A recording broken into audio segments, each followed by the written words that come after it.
We are back with another edition of the Quarantinecast. I'm really excited for this one. I'm joined by Emilee King. How are you doing? I'm doing very well. How are you? Not too bad. I'm up in Canada, so we're still kind of like at a standstill. Sometimes we're locked down. Next thing you know, we're open. What's life like down there and where you are, and how's it been the past 2 years? Crazy. I'm sure as the rest of the world. I mean, it's just your corner of crazy. It's been different. The lockdowns come and go. Really, we haven't been under too strict of lockdowns since last year. So, but things are resurging and that kind of thing. So maybe things are coming down the pike. But at the moment, for the most part, Tennessee's pretty open. As long as I think everyone's encouraged to do the right thing in terms of wearing a mask and doing those kind of things when you're either around vulnerable populations or be it like that. I'm also a nurse, so whenever I'm working as a nurse, obviously following all the protocols and that kind of thing. So In terms of your MMA career, like it happened at I'd say a bad time. I mean, you were on a roll, 4-fight win streak. You were getting into the groove of things, and then you got hit with the lockdown.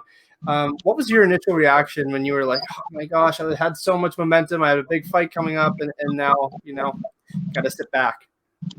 well, actually, I fought Ava Knight for Bellator in January of 2020, which was right before the pandemic hit. And you're right, I was kind of on this really nice kick of everything's kind of on the upswing. And I was scheduled to fight Carrie Melendez for Bellator initially in May. And that's when the lockdowns probably got the hardest around here. So trying to get ready for that potential camp was challenging, to say the least. I mean, me and my husband were very resourceful. We turned our carport into a gym and, did the best you could with as much as you could. And but that fight just kind of kept getting delayed. So then it was September, and then Carrie had an injury, so they pushed it back to November. So I really prepared for Carrie for, 9 months. I was like, I could have grown a human in the amount of time it took me to prepare for this fight. But definitely, I think it was good because there was so much. The amount of time it took was good because there were so many lockdowns and can you train the way you want to train and that kind of thing. So obviously that fight did not go the way I wanted it to, but I think at the end of the day, I was just happy to finally have that one off my brain. When you think about one person for so long, you're like, I'm ready to be done with it. Yeah, I mean, you've been busy since. I mean, 3 fights since things kind of opened up, I guess, more. What was the reason for staying busy? Was it just trying to make up for lost time, or is it just your style to just continue rolling? I would say both. I think both are very fair answers to that. I like to be busy. I don't like to turn down fights because, when opportunity comes, you really have to take it. I think if quarantine's taught us anything, that when you're presented these opportunities, you got to jump at them. And the other thing is, I'm not getting any younger. I don't think I'm old by any means, but my husband and I, we would like to have kids eventually. So I really don't want to lose the momentum that I've put into my career so far. But at the same time, I would like to get further ahead so that maybe we could have kids later on. So. Yeah, you're about a month removed from your last fight. It didn't go your way, but you, like you said, signed on a dotted line. You're ready to go back in September. What was the biggest lesson you learned from your last performance? I mean, there's a ton of things to learn from every fight, from the wins and the losses. I think the biggest takeaway for that one was I don't really think that was myself. Like, I went back and watched the film on it, and I just didn't recognize that fighter. And I just looked at my coach. I was like, who is that? Like, I didn't recognize her. I think I had just kind of shoved down like a lot of emotions and didn't do some of the shadow work like I normally would have during that fight camp. I was, just kind of kept trucking along and just kind of pushed some things off to the side. So definitely this time around, going through the emotions of it all, making sure that I'm in check and in tune with my coaches and with my husband and my team and everybody, I think is a big takeaway. And then, I'm not disappointed necessarily because I think at that time, that was the best that I could do. So if I put out every inch of everything that I've got, I'm not upset with it. And I mean, you see that we won fight of the night. So clearly it was a good fight.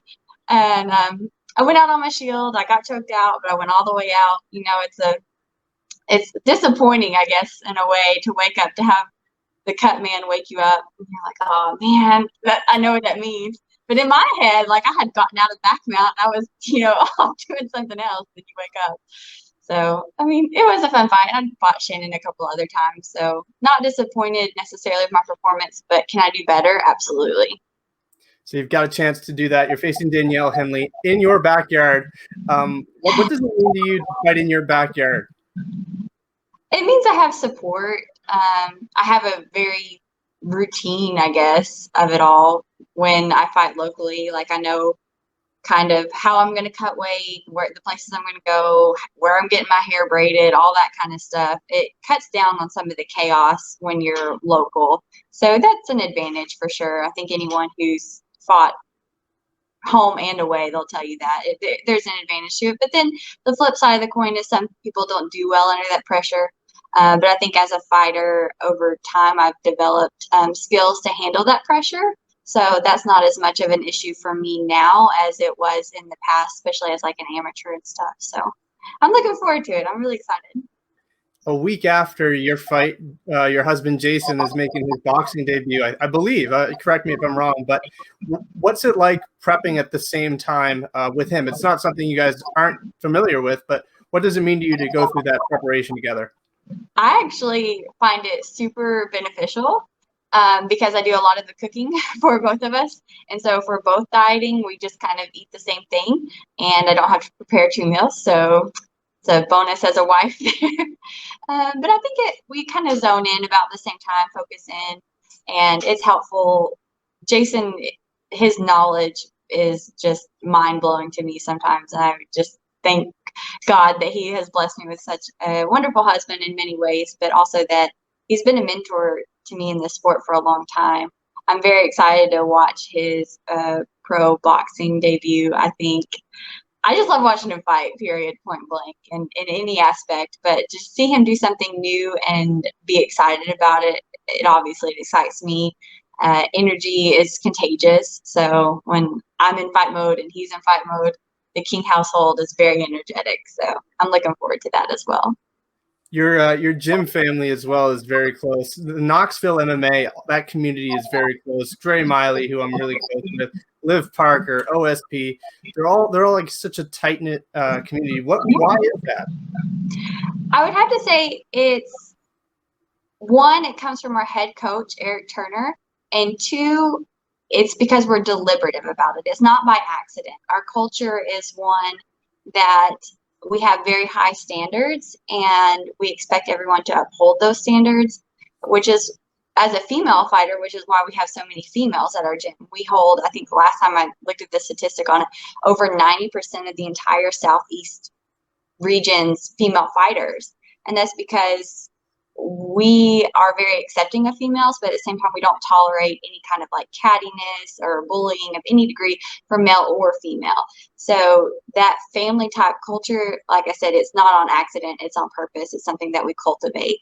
And I think we're very proud of that. And I know that I love my team very much, and I would not be the person that I am, not just a fighter, but the person that I am without them. I think Eric said for a long time, better people make better fighters. And that's something that we try to live out every day.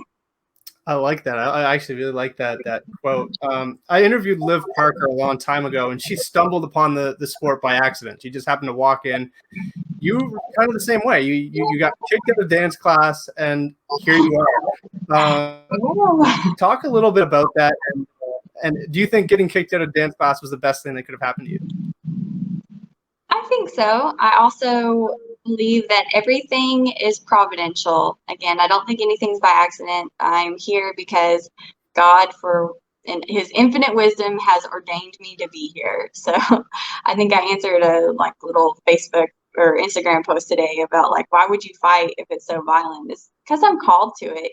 Why else would I do this? That doesn't make logical sense, to get locked into a cage and fight another person. That doesn't make a lot of sense. But for whatever reason, I feel like this is my calling, just as I feel nursing is a calling. It's a passion. It's something you have to have a lot of heart for. Same with fighting.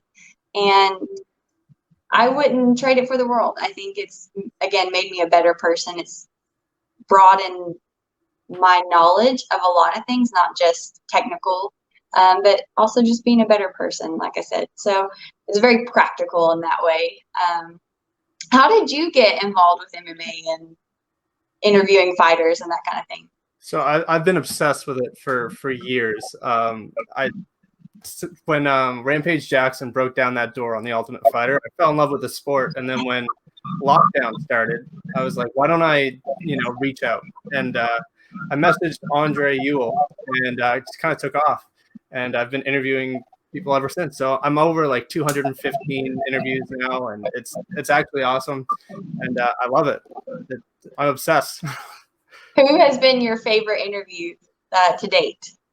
This one, I feel like I have to say that every time. You don't have to say that. Wonder Boy. I think Wonder Boy was probably the one that I was just starstruck the whole time, freaked out when he came on.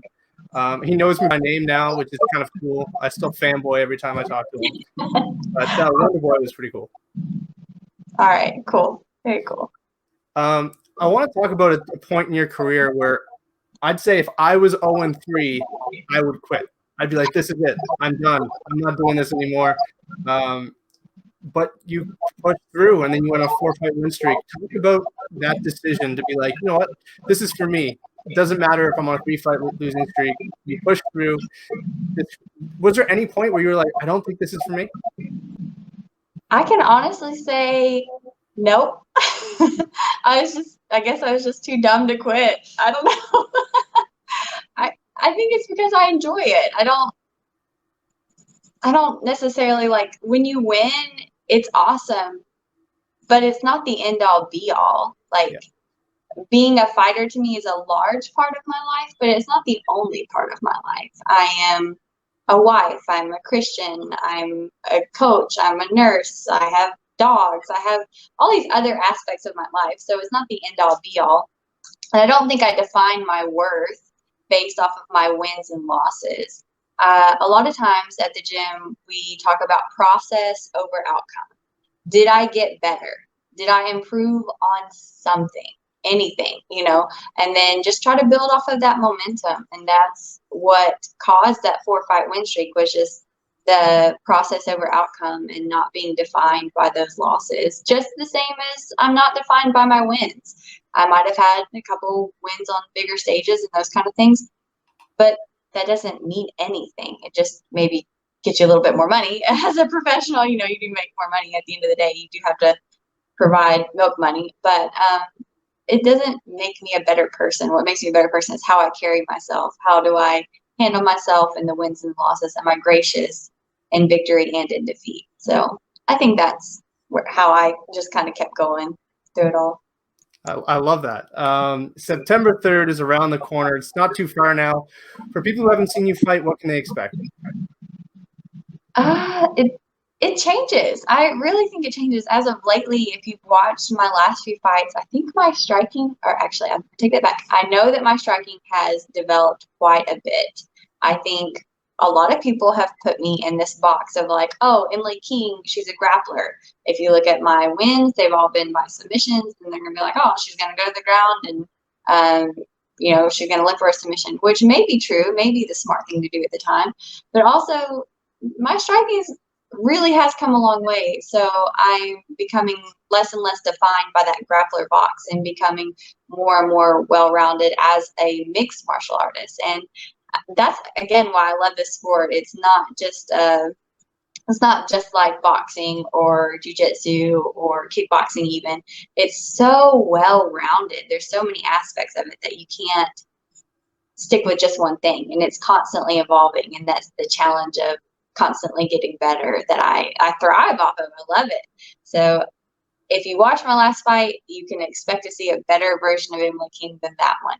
And that, like I said, that last one, I'm not disappointed with that one, but I didn't quite recognize her. So hopefully, Lord willing, this one will be one that I recognize and the fans will recognize as well.